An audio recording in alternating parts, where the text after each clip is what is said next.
제로선 하단에서 매수, NS밴드 하단에서 청산, 여기에서 매도, NS밴드 상단에서 청산, 여기에서 진입, 여기에서 청산. 내려가는 거 못 먹었어도 올라오는 걸 먹으면 되지 않겠습니까? 여기서 매도, 여기에서 청산, 여기에서 매도, 여기에서 청산. 여기는 거의 이제 스탑에 나갔겠죠.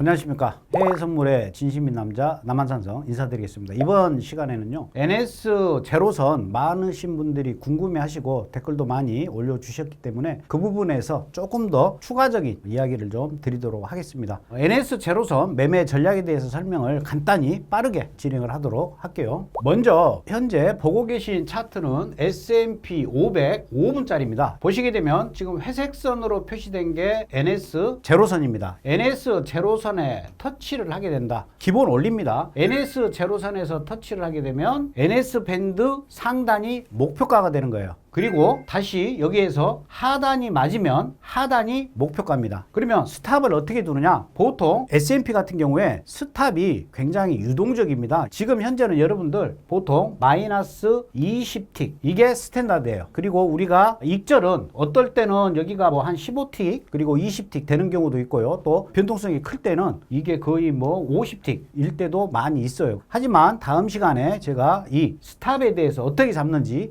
NS밴드와 NS 제로선에 대한 스탑 유동성 있게 잡는 법 제가 꼭 설명을 드릴 테니까 여러분들 구독, 좋아요, 알림 설정 꼭 해주시기 바라겠습니다. 여기도 마찬가지죠. 제로선에서 매도로 진입하고 청산 자리는 NS밴드 상단이 된다. 여기서 한번 청산했어. 또 들어갈 수 있겠죠. 여기는 스탑이 20틱이니까 스탑이 안 나갔죠. 그러면 또 여기서 청산. 또 올라오면 또 진입하고 또 청산. 이게 기본 원리예요. 그리고 S&P는 여러분들이 또 아셔야 될 게 현재는 5분짜리 차트인데 어쩔 때는 15분 차트를 봐야 될 때가 있고 어쩔 때는 3분 차트를 봐야 될 때가 있어요. 이건 투자자인 우리가 선택을 하는 것이 아니고 시장이 어떤 시간봉 차트에 더 잘 맞고 움직이는지는 우리가 계속해서 맞춰 나가야 되는 겁니다. 그래서 5분이라는 이 개념은 픽스가 아니에요. 하지만 현재 6월 달에서 7월 달 두 달 동안은 현재 5분으로 보는데 이 5분도요. 동경장, 유럽장, 미국장 이렇게 나눠가지고 어쩔 때는 동경장은 5분을 보고 유럽장은 10분을 보고 미국장은 15분 차트를 봐야 될 경우도 있어요. 이 부분도 여러분들 추후에 제가 잘 알려드리도록 하겠습니다. 그래서 결과론적으로 S&P 500 같은 경우에 5분짜리 차트 기준으로 이 제로선에서 매매를 했었을 경우에 6월 한 달 동안 과연 어떤 결과가 나왔는가 이걸 정확한 데이터로 여러분들한테 설명을 좀 드리도록 하겠습니다. 지금 보시는 시스템 성능 보고서입니다. 똑같이 제가 이걸 시스템으로 만들어 가지고 제로선에서 진입하고 NS밴드 상단에서 청산하고 20틱이면 손절하고 이렇게 했었을 경우에 2025년 6월 2일부터 6월 30일까지 6월 1일은 일요일이에요. 그래서 빠지게 되는 겁니다. 그래서 6월 2일부터 시스템으로 쭉 거래를 방금 말씀드린 제로선에 의해 가지고 거래를 하는 그 로직으로 구현을 했어요. 그랬더니 승률이 60%가 나왔다는 겁니다. 하지만 승률이 중요치는 않겠죠. 왜? 10틱 9번 해가지고 90틱 먹었는데 한 번 손실이 200틱이 났다. 그건 승률은 좋지만 수익은 안 좋죠. 근데 여기 보시게 되면 수익이 154.8포인트. 이건 틱이 아니고 거의 포인트라고 보시면 됩니다. 그래서 여러분들이 보시게 되면 일간으로 봤었을 때도 꾸준하게 수익이 난다. 그리고 매일로 따졌을 때도 승률이 거의 다가 70%, 60%, 58%, 63%, 82%, 73%, 68% 이렇게 승률도 굉장히 높고 수익성도 굉장히 좋다. 이렇게 성능 보고서를 통해서도 제로선이 왜 우리가 거래를 하는 매매법으로 활용을 해야 되는지 그리고 이 매매법은 굉장히 여러분들이 접근하기가 편하다. 이렇게 제가 말씀을 드리겠습니다.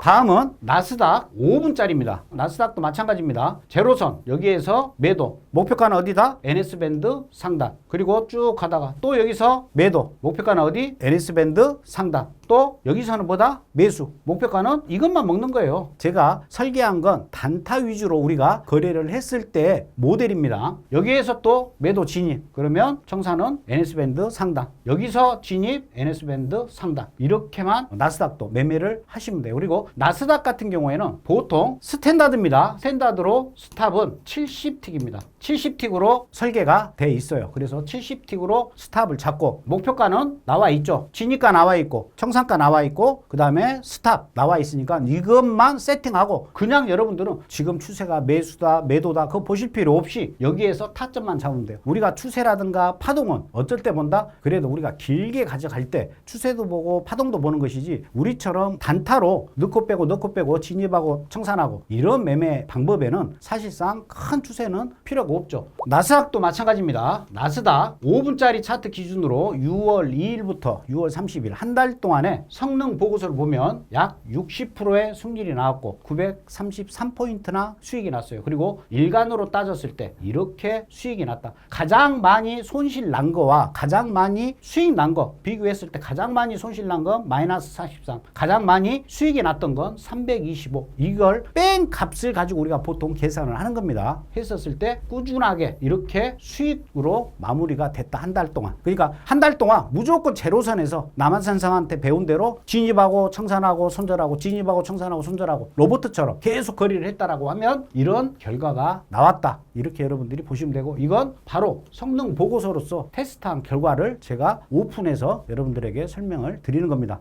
이번에는 골드 5분짜리를 보고 여러분들에게 설명을 좀 드릴게요. 제로선 하단에서 매수, NS밴드 하단에서 청산, 여기에서 매도, NS밴드 상단에서 청산, 여기에서 진입, 여기에서 청산. 내려가는 거 못 먹었어도 올라오는 걸 먹으면 되지 않겠습니까? 여기서 매도, 여기는 이것만 먹는 거예요. 장대 음봉 아깝다. 아깝게 생각할 것도 없어요. 우리는 로직대로 움직이니까. 여기에서 청산, 여기에서 매도, 여기에서 청산. 여기는 거의 이제 스탑에 나갔겠죠. 그래서 골드 같은 경우에는 스탑이 마이너스 25틱만 잡으시면 돼요. 5분짜리 차트로 봤었을 때 마이너스 25틱이 스탠다드예요. 그래서 아까 설명드렸듯이 제로선과의 연관된 스탑에 관해서는 유동성과 변동성에 맞춰가지고 어떻게 스탑을 설정하는지 대해서는 다음 시간에 제가 설명을 드릴 거고 또 궁금하신 게 있으면 아래 노란 단톡방에 들어오셔가지고 또 여러분들이 질문을 해주시면 거기에 또 제가 답변하는 그런 시간을 갖도록 하겠습니다. 골드도 마찬가지로 여기에서 매도, 목표가는 NS밴드 상단, 여기에서 매수, 목표가는 NS밴드 하단. 이렇게 매매를 한다. 그러면 골드도 과연 6월 한 달 동안 성능 보고서가 이렇게만 매매를 했다. 그러면 어떻게 나왔는지 한번 확인을 해 보겠습니다. 성능 보고서 골드